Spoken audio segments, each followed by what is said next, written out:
Well, good evening to all of you, and thanks for that very warm welcome. It is great to be back in New Jersey.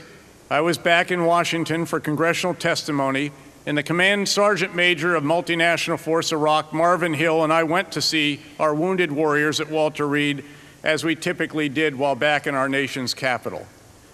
As we neared the end of our visit, our escort stopped me for a moment and explained that the next individual we were going to see, Lieutenant Brennan, had been very seriously wounded in Afghanistan. He'd lost both legs, he'd had an arm seriously injured, and he had sustained traumatic brain injury and significant internal damage as well.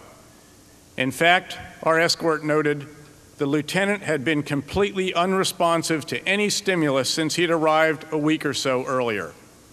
His was a very tough case, she warned us, and we would not even be able to enter his room as there were concerns about infection too. Oh, beautiful for spacious skies, for amber ways of rain, for purple mountain majesties above the fruited plain.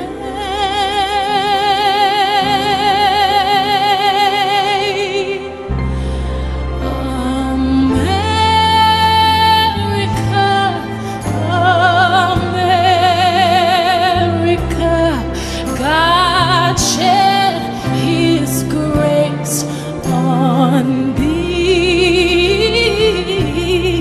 and crown thy good with brotherhood from sea to shining sea.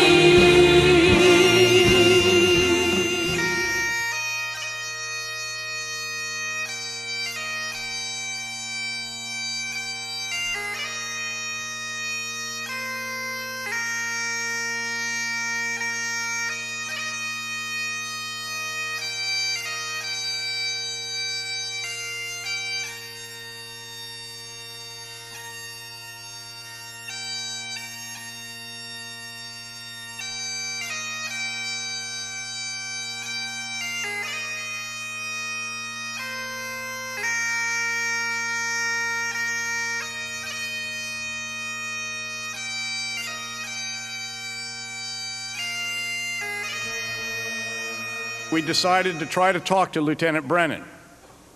"Air assault, Lieutenant," I said in a loud voice at the door of his room. "We're proud of you, big guy.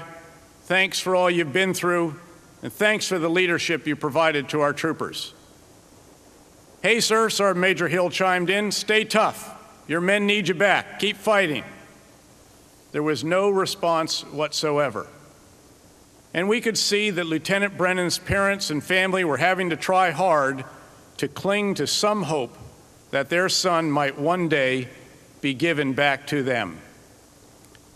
Our escort was starting to try to keep us moving, so I decided to give it one last try before leaving, calling out the regiment's nickname. "Currahee," I shouted, and there actually seemed to be a reaction. I whispered to the Sergeant Major, "Did you see something?" "I don't know, sir," he responded, "but let's give it another try." "Okay, Currahee on three," we agreed. 1, 2, 3. "Currahee," we shouted together. This time there was no question about it. Lieutenant Brennan clearly had heard us, and all of a sudden he started moving his head back and forth and beating the stumps of his legs against the bed. It was nothing short of miraculous, and all our eyes quickly filled with tears. It seemed that the Brennan's son just might come back to them after all.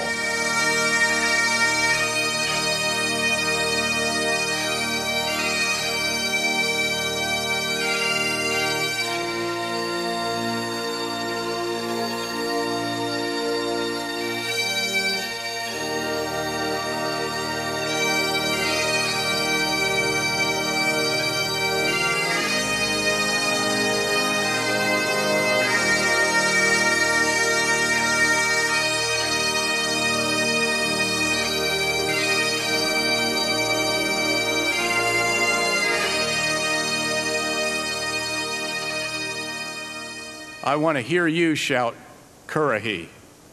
1, 2, 3, Currahee! Ladies and gentlemen, the next inductee into the New Jersey Hall of Fame, it's 2009 Unsung Hero, U.S. Army First Lieutenant Brian Brennan.